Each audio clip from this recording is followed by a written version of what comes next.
आरती के व्हाट्सएप पर सुबह सुबह किसी नंबर से कोई एक वीडियो भेजता है। आरती जब वो वीडियो देखती है तो उसके पैरों तले जमीन ही खिसक जाती है। फ्लैशबैक। हाल ही में आरती के पति विनोद की एक कार एक्सीडेंट में मौत हो जाती है और विनोद एक सरकारी बैंक में जॉब किया करता था। उसकी मौत होने के बाद विनोद की नौकरी आरती को मिल जाती है। आरती फोर्स की जॉब तो मिल जाती है, लेकिन आरती के ससुराल वाले विनोद के जाने के बाद आरती को घर से निकाल देते हैं। लेकिन आरती हिम्मत नहीं हारती और वो अपनी सहेली अनीता को फोन करके उससे कहती है, अरे अनीता, मुझे ना कोई किराए पर घर दिला दे यार। तुझे तो पता है ना, मेरे पति की मौत हो गई है। अब इस विधवा को कोई जल्दी किराए पर घर नहीं देता। बात तो तेरी बिल्कुल सही है। ऐसा कर कि तू मेरे घर पे आ जाना। मेरे घर में एक कमरा खाली है और तू वहीं पे रह लियो किराए पर। वही किराया बाहर देगी, वो मुझे दे दियो। अच्छा, लेकिन अगर तेरे हस्बैंड को कोई एतराज हुआ तो? अरे तू ना चिंता मत कर। मेरे हस्बैंड जब शाम को घर आएंगे तो मैं उनसे बात कर लूंगी। अरे मैं तो कहती हूँ कि तू शाम को मेरे घर पे आ जा डिनर के लिए। मेरे हस्बैंड तुझे देख भी लेंगे और उनको यकीन भी हो जाएगा कि मैं किसी सही इंसान को कमरा दे रही हूँ रहने के लिए। चल, बात तो तेरी बिल्कुल सही है। इसी बहाने एक बार मैं तेरा घर भी देख लूंगी। आती हूँ फिर शाम को। इस तरह से आरती अनीता के घर जाती है। थोड़ी देर बाद अनीता का पति मनोज अपने ऑफिस से घर आ जाता है। सभी लोग एक साथ बैठकर खाना खा रहे थे। तभी अनीता मनोज से कहती है, मनोज, ये मेरी सहेली है आरती। अभी हाल फिलहाल में ही इसके पति की डेथ हो गई थी और ये बहुत ही ज्यादा परेशान है। इसे रहने के लिए कमरा चाहिए, तो मैं सोच रही हूँ कि क्यों ना हम इसे अपना ऊपर वाला कमरा दे दे किराए पर। वैसे भी खाली पड़ा है, किसी के काम आ जाएगा। बात तो तुम्हारी बिल्कुल सही है। आरती दिखने में भी अच्छी है, बल्कि आपसे भी अच्छी है। मुझे कोई दिक्कत नहीं है। आरती, तुम कल ही हमारे घर में शिफ्ट कर दो। लेकिन हाँ, एक बात मैं तुम्हें बताना चाहता हूँ, किराया मुझे समय से चाहिए। मुझे हर महीने चिक चिक बाजी नहीं चाहिए। अरे आप चिंता ना करो, मैं जॉब करती हूँ। हर महीने मेरी सैलरी टाइम पर आती है, तो समय से मैं आपका किराया दे दूंगी। आपको मेरी वजह से किसी भी चीज़ की कोई परेशानी नहीं होगी। मुझे बस एक छत चाहिए थी। वैसे आप दोनों का बहुत बहुत शुक्रिया। आरती अगले ही दिन मनोज के घर में शिफ्ट कर लेती है। इस तरह से सब कुछ यूं ही हंसी खुशी चल रहा था। Flashback out. ऐसे ही आरती के व्हाट्सएप पर सुबह सुबह किसी नंबर से उसे कोई एक वीडियो भेजता है। आरती जब वो वीडियो देखती है तो उसके पैरों तले जमीन खिसक जाती है। थोड़ी देर बाद उसी नंबर से फोन आता है और वहाँ से एक आदमी बोलता है, वीडियो देखकर तो समझ गई होगी कि ये वीडियो तेरा ही है। अगर चाहती है कि मैं तेरा वीडियो कहीं वायरल ना करूं तो चुपचाप मेरे बताए गए एड्रेस पर आ जाना और अपनी एक रात मेरे नाम करना। और अगर तूने ये नहीं किया तो ये वीडियो मैं हर जगह वायरल कर दूंगा। उसके बाद तू कहीं भी मुंह दिखाने के लायक नहीं रहेगी। वैसे भी विधवा है, हर कोई तेरे कैरेक्टर पर उंगली उठाएगा। अगर चाहती है कि ये बात दबी की दबी रह जाए तो जैसा मैं चाहता हूँ वैसा कर। मेरे बाथरूम में तुमने कैसे कैमरा लगा दिया और मेरी नहाने का वीडियो तुमने कैसे बना ली? तुम हो कौन? क्या बिगाड़ा है मैंने तुम्हारा? मेरी जिंदगी बर्बाद करके तुम्हें क्या मिलेगा? वैसे ही मैं बहुत परेशान हूँ अपने जीवन से। भगवान के लिए मेरे साथ ऐसा मत करो। देख, तेरे पास एक दिन का समय है, सोच ले कि तुझे क्या करना है। उसके बाद अगर तूने मना किया या फिर किसी को ये बात बताने की कोशिश की तो अंजाम बहुत बुरा होगा। ये वीडियो मैं पूरी दुनिया में वायरल कर दूंगा। उसके बाद तो तू ना जॉब करने के लायक रहेगी, ना ही जिंदा रहने के।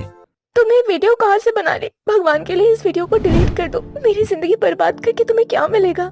देख, मेरी तरफ से कोई जाति दुश्मनी नहीं है, बस तुम मुझे बहुत अच्छी लगती हो, इसलिए एक रात के लिए मैं तुझे चाहता हूँ। मेरी भूख और मेरी प्यास मिटा दे। उसके बाद तू अपने रास्ते, मैं अपने रास्ते। बेचारी आरती बहुत ही ज्यादा परेशान हो जाती है। थोड़ी देर बाद मनोज आरती से कहता है, अरे आरती, किराया देने का समय आ चुका है। तुमने अभी तक मेरा किराया नहीं दिया। मैंने तुम्हें पहले ही कहा था कि मुझे समय से किराया चाहिए होता है। तुमने तो पहली बार में ही ऐसा कर दिया। आगे से तुम्हें कौन रखेगा घर में? माफ करना, मेरा ध्यान हट गया। मैं आपको कल ही किराया देती हूँ। आरती अपने कमरे में चली जाती है। आरती के पास बार बार उसी आदमी का फोन आने लगता है।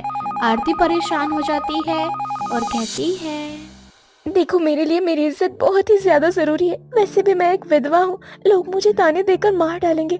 अगर मेरे ऐसा करने के बाद तुमने ये वीडियो डिलीट किया, मैं एक रात के लिए तुम्हारे पास आने को तैयार हूँ। तुम मुझे एड्रेस भेज दो, मैं उसी एड्रेस पर आ जाऊंगी। गुड, मैं रात को तुझे एड्रेस मैसेज कर दूंगा और ठीक रात को 8 बजे मेरे भेजे गए एड्रेस पर जो होटल है वहाँ पर मुझे मिल जाना। ऐसे ही धीरे धीरे समय बीतता जाता है और रात को 8 बजे आरती उसी होटल में पहुंच जाती है। आरती बहुत देर से उस आदमी का इंतजार कर रही थी।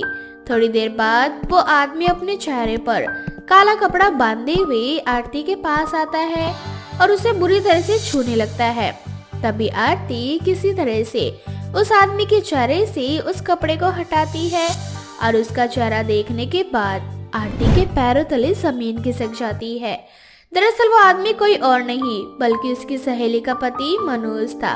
तभी आरती मनोज से कहती है, मनोज, आप इतने घटिया इंसान है, मैंने कभी सोचा नहीं था। अरे आपको क्या मिला मेरी जिंदगी बर्बाद करके? अभी तो तुम्हारी जिंदगी बर्बाद की ही नहीं है मैंने। वीडियो अभी रखा है मेरे पास और अभी तक तुमने मेरी भूख और प्यास मिटाई नहीं है। अरे भगवान से डरो, मेरी जिंदगी बर्बाद करने के बाद तुम्हें जाना तो भगवान के पास ही है। उसके बाद भगवान तुम्हारे साथ क्या करेंगे ये सोचा है कभी तुमने? देख, जो करने आया वो मुझे करने दो। तभी वहाँ पर आरती की सहेली अनीता और पुलिस आ जाती है। ये देखकर मनोज कहता है, ये सब क्या है? मैंने मना किया था ना तुम्हें कि किसी को मत बताना। तुमने बिल्कुल अच्छा नहीं किया। आज नहीं तो कल छूटने के बाद ही सही मैं तुम्हारी जिंदगी बर्बाद कर दूंगा। तुझे क्या लगा था मैं तेरी बातों में आ जाऊंगी? जो इंसान मुझे आए दिन टॉर्चर कर रहा है फोन पर, क्या मैं उसकी आवाज नहीं पहचानूंगी? मैं तुम दोनों की बात करने के तरीके को समझ गई थी, इसीलिए मैंने सोचा था कि दाल में जरूर कुछ ना कुछ काला है। इसलिए मैंने अपनी प्लान में अनीता को शामिल किया और तुम जैसे दरिंदों को रंगे हाथ पकड़ने के लिए अगर डेरा डालना ही पड़ा तो वही सही था। इस तरह से पुलिस मनोज को पकड़कर सलाखों के पीछे डाल देती है। आरती और अनीता की सूझबूझ से आरती की जिंदगी बच जाती है, जिसके बाद वो दोनों एक साथ मिलकर अपने जीवन में आगे बढ़ते हैं। निशा की शादी राजीव से आज हुई थी। आज उसके अपने पति के साथ पहली रात थी। निशा काफी खुश थी कि उसकी शादी अच्छे लड़के से हुई है, जिसे वो कॉलेज टाइम से ही पसंद करती थी। निशा अपने कमरे में राजीव का इंतजार कर रही होती है। इतनी रात हो गई और राजीव अभी तक नहीं आए, थोड़ा सा इंतजार कर लेती हूँ। इतना बोलकर निशा कुछ देर और राजीव का इंतजार करने लगती है और इंतजार करते करते उसकी आंख लग जाती है। अब एकदम से निशा की आंख खुलती है और वो देखती है कि रात के 2 बज चुके हैं, पर अब तक राजीव कमरे में नहीं आया। रात के 2 बज गए लेकिन राजीव अभी तक नहीं आए मेरे कमरे में। इतना बोलकर निशा राजीव को फोन करती है, पर उसका नंबर बंद आता है। जिसके बाद निशा खुद कमरे से बाहर निकलती है, जहां निशा देखती है कि राजीव किसी लड़की के साथ बैठकर कुछ बातें कर रहा है। खुशी, मैं तुम्हें पिछले 5 घंटे से एक ही बात समझा रहा हूँ, तुम्हें समझ क्यों नहीं आ रही बात? मुझे कुछ नहीं समझना। मैंने तुम्हारी शादी उस लड़की से इसलिए करवाई क्योंकि वो अमीर है, समझे तुम? जब तुम्हें अपनी सौतन बर्दाश्त ही नहीं थी तो शादी भी मत करती। और पैसे का क्या है, काम तो कर ही रहा था ना मैं। अब मुझे जाने दो, रात के 2 बज चुके हैं। वैसे भी मैं बहुत थक गया हूँ, मुझे बहुत नींद आ रही है। जाओ अपनी दूसरी बीवी के पास, तुम्हारे तो मजे ही मजे। आखिर मुझसे पीछा जो छूटा, नई बीवी जो मिल गई और एक नए पागल तुम्हारे बारे में इतना सोच रही थी, तभी तो मैंने खुशी से तुम्हारी शादी उससे करवा दी जिसे तुम जरा भी प्यार नहीं करते। पर वो लड़की आज तुम पर जान छिड़कती है। सोचो जब उसे ये पता चलेगा कि तुमने उससे धोखा दिया है और तुम पहले से शादीशुदा हो तो क्या बीतेगी उस पर। खुशी, मैंने निशा को अकेले धोखा नहीं दिया है, तुम सब भी मेरे साथ हो और तुम्हारे ही कहने पर मैंने निशा से शादी की है। अगर तुम मुझे इसी तरह से परेशान करोगी तो मैं खुद जाकर निशा को सारी सच्चाई बता दूंगा। अपनी शादी के पहले ही रात में इतना बड़ा सच जानकर निशा के ऊपर दुखों का पहाड़ टूट जाता है और वो खुद को संभाल नहीं पाती। निशा उस समय रोती हुई अपने कमरे में चली जाती है। कुछ देर बाद राजीव कमरे में आता है और निशा को जगा हुआ देख बड़ा ही हैरान होता है और उससे कहता है, अरे निशा, तुम अब तक सोए नहीं? 3 बज चुके हैं रात के। हाँ, नींद नहीं आ रही थी और शादी की पहली रात है, काफी ज्यादा एक्साइटेड थी मैं। और तुम हो कि अब आ रहे हो। और वैसे इतना टाइम क्यों लग गया तुम्हें आने में? कहीं ऐसा तो नहीं कि कोई तुम्हें चाहने वाली तुम्हें आने ही ना दे रही हो मेरे पास? ये तुम कैसी बात कर रही हो निशा? मेरी जिंदगी में तुम्हारे अलावा और कोई नहीं है। तुम चाहे तो माँ से भी पूछ सकती हो। और मैं तो अपने दोस्तों के साथ पार्टी कर रहा था, बस इसलिए आने में देर हो गई। अच्छा, पार्टी हो रही थी? मुझे लगा कि खुशी से बात कर रहे थे। मेरा मतलब है कि अपने दोस्तों के बीच अपनी खुशी की बातें कर रहे थे। ये सब बातें छोड़ो, अब हमें सोने जाना चाहिए। कुछ ही देर में सुबह हो जाएगी। मैं बहुत ज्यादा थक चुका हूँ। Good night. इतना बोलकर राजीव सो जाता है, पर निशा की आंखों में नींद नहीं थी।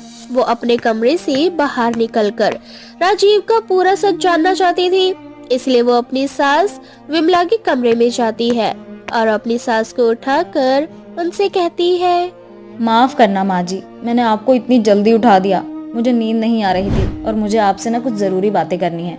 हाँ बहू, बोल ना, क्या बात करनी है? अकेले में नहीं माँ जी, सबके सामने। आप घर के हर एक सदस्य को बुला लीजिए। सबके सामने? घर में है ही कौन बहू? हाँ, हम तीनों के अलावा सिर्फ मैं, तू और राजीव ही तो है। बस कीजिए माँ जी, मुझसे और झूठ कहना बंद कर दीजिए आप। इस घर में हम तीनों के अलावा चौथी भी है, मेरी सौतन, राजीव की पहली पत्नी। मुझे इस बारे में जानना है कि जब खुशी राजीव की पत्नी है तो उसने मेरी शादी उनसे क्यों करवाई। निशा की तेज आवाज सुनकर राजीव की भी आंखें खुल जाती है और वो बाहर आता है, जिसके बाद निशा जोर जोर से चिल्लाती हुई खुशी को बाहर आने के लिए कहती है। बहुत लुक्का छिपी खेल लिया तुमने खुशी, अब बाहर निकलो। तुम तो यही चाहती थी कि तुम्हारी सौतन की पहली रात और शादी अधूरी और बर्बाद हो जाए। तो लो, जैसा तुम चाहती थी वैसा हो चुका है। अब सामने आ जाओ और बताओ कि इतना बड़ा धोखा क्यों दिया तुमने। निशा को सारी सच्चाई का पता चल चुका था, इसलिए अब खुशी भी निशा के सामने आ जाती है और उसे पूरा सच बताती है। सच जानना चाहती हो ना तो सुनो, मैं बहुत अच्छे से जानती थी तुम कॉलेज टाइम से ही राजीव को पसंद करती हो और राजीव जी के लिए तुम्हारे दिल में आज भी प्यार है और इसलिए तुमने शादी नहीं की। पर शायद तुम्हें नहीं पता कि राजीव की शादी हो चुकी है। तुम अच्छी खासी अमीर हो और इस समय हमें पैसों की सख्त जरूरत है। हमारा बिजनेस डूब चुका है, कर्जदार हमारे सर पर बैठे हैं। इसीलिए मैंने राजीव की शादी तुमसे करवाई ताकि तुम्हारी सारी प्रॉपर्टी राजीव के नाम हो जाए और फिर राजीव तुम्हें छोड़कर फिर हम सब इस शहर से दूर चले जाएंगे। इतना बड़ा धोखा? अरे अगर पैसे की इतनी ही भूख थी तो मांग लेते ना, लेकिन ऐसा क्यों किया मेरे साथ? अब मैं तुम्हें कुछ भी नहीं देने वाली, मैं जा रही हूँ अभी यहाँ से। इस तरह से निशा अपनी शादी की पहली ही रात को घर से निकल जाती है। अब कुछ महीने इसी तरह से बीत जाते हैं और राजीव कर्ज के दलदल में डूब जाता है। तो वहीं दूसरी ओर खुशी को अपनी गलती का एहसास होता है और वो निशा से माफी मांगने के लिए उसके पास जाती है। निशा, मुझे माफ कर दो। मैंने तुम्हारे प्यार के साथ तुम्हारे जज्बातों के साथ खेला, तुम्हारा फायदा उठाना चाहा। माफ कर दूं? अरे तुम लोगों को माफ करके मुझे क्या मिलेगा? मेरी जिंदगी तो वैसे ही बर्बाद कर दी तुम लोगों ने। नहीं निशा, तुम्हारी जिंदगी बर्बाद नहीं हुई। जिंदगी तो मैंने अपनी बर्बाद कर ली, जो मैं खुद अपने घर में अपनी सौतन लेकर आ गई। पर मैं अपने घर को और डूबता हुआ नहीं देख सकती। अगर कर्ज खत्म नहीं हुआ तो राजीव आत्महत्या कर लेंगे और ये सब कुछ मैंने राजीव जी के लिए तो किया था। तुम लोगों ने सिर्फ और सिर्फ अपना सोचा है, मेरा किसी ने नहीं सोचा। ये भी नहीं सोचा कि जब मुझे इन सच्चाई के बारे में पता चलेगा तो मुझ पर क्या बीतेगी। समझ सकती हूँ निशा, इसलिए तो यहाँ तुमसे माफी मांगने के लिए आई हूँ। मैं तुमसे वादा करती हूँ, मैं तुम्हारा हक तुम्हें जरूर दिलवाऊंगी। बस राजीव जी को बचा लो, उन्हें इस कर्ज के दलदल से निकाल लो। खुशी के आश्वासन दिलाने पर निशा उसकी बात मान जाती है और उसके साथ अपने ससुराल जाती है, जहां वो देखती है कि राजीव ने खुद को एक कमरे में बंद कर लिया है। ये सब देखकर निशा राजीव से कहती है, राजीव, दरवाजा खोलो भगवान के लिए, खुद को नुकसान मत पहुंचाना। मैं आ चुकी हूँ, मैं तुम्हारी हेल्प करूंगी, बस तुम दरवाजा खोल दो। अब राजीव दरवाजा खोलता है, जिसके बाद निशा राजीव से बात करके बहुत जल्द उसके सारे कर्ज चुका देती है और उसके डूबे हुए बिजनेस में भी पैसे लगाती है और एक बार फिर से सब कुछ पहले की तरह ठीक हो जाता है। निशा, तुमने मेरे लिए बहुत कुछ किया है, मैं तुम्हारा ये कर्ज कभी नहीं चुका सकूंगा। राजीव, अगर तुम मेरा सारा कर्ज चुका सकते हो तो मुझे मेरा हक दे दो।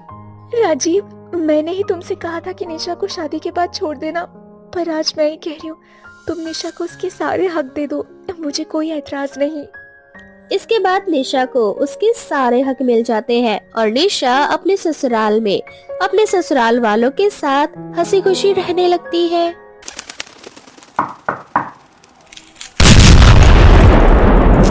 चूचू चिड़िया की कहानी। एक दिन कालू कौआ अपनी एक दोस्त मिनी चिड़िया को घर लाता है। उसे देखकर कालू की पत्नी चिंकी कहती है, अरे कालू, ये कौन है? हमारे घर में क्या कर रही है? चिंकी ये मेरी बचपन की दोस्त है और इसके पति ने इसे धोखा दे दिया है, इसलिए बेचारी अब बेसहारा हो चुकी है।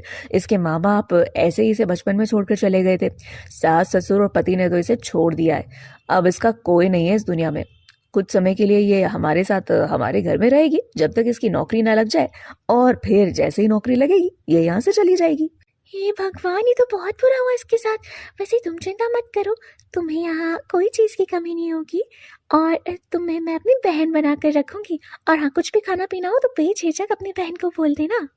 यही तो आपका बड़प्पन है दीदी कि आप मुझ अनजान को ऐसी बातें बोल रही हो। आपका बहुत बहुत शुक्रिया। ऐसे ही अगली सुबह मिनी उठ के रसोई में खाना बनाने जाती है। तभी चिंकी उसे कहती है, अरे मिनी, तुम ये सब क्यों कर रही हो? तुम तो मेहमान हो ना, जब तक यहाँ हो तब तक घर पे सारा काम मैं कर लूंगी और खाना भी मैं ही बनाऊंगी। तुम्हें ये सब कुछ करने की कोई जरूरत नहीं, तुम बस आराम करो। अरे नहीं नहीं, मैं इस घर में मेहमान बनकर नहीं आई हूँ, बल्कि इस घर का हिस्सा बनकर आई हूँ। और मैं ना आज अपनी पहली रसोई की शुरुआत करती हूँ, तो तुम मुझे पराया बिल्कुल मत समझो। मैं तो कहती हूँ मुझे अपनी छोटी बहन समझो। अरे तुम तो मेरी बहन, और बहन होते हुए बहन काम करेगी, ये अच्छा नहीं लगता। तुम एक काम करो, आराम करो। अरे नहीं दीदी, तुम बताओ ना क्या बनाना है, आज मैं बनाती हूँ, आज मेरा पहला दिन है। चिंकी मिनी को उसकी पहली रसोई के बारे में बताती है। मिनी को बहुत अच्छा पकवान बनाती है जिसे सब मिलकर खाते हैं। ऐसे ही समय बीतता जाता है। मिनी चिंकी का हर काम में हाथ बटा दिया करती। ऐसे ही एक दिन चिंकी मार्केट जा रही थी। चिंकी को मार्केट जाता देख मिनी उससे कहती है, हाय दीदी, मैं भी मार्केट चलती हूँ ना, आप एक काम करना, आप सब्जियां लेना, मैं थैला उठा लूंगी। मेरे होते हुए आप कोई काम अकेले नहीं करोगे, चलो। अच्छा ठीक है, अगर तू इतना कह रही है तो तू भी मेरे साथ चल, तुझे भी जरा यहाँ का मार्केट घुमा कर लाती हूँ। ठीक है दीदी, मैं भी आपके साथ चलती हूँ। ऐसे ही समय बीत जाता है। एक दिन कालू चिंकी के लिए गजरा लेकर आता है और वो गजरा चिंकी के बालों में लगाते हुए कहता है, चिंकी, गजरा लगाने के बाद तो तुम और भी ज्यादा सुंदर दिखाई दे रही हो, कहीं नजर ना लग जाए मेरी पत्नी को।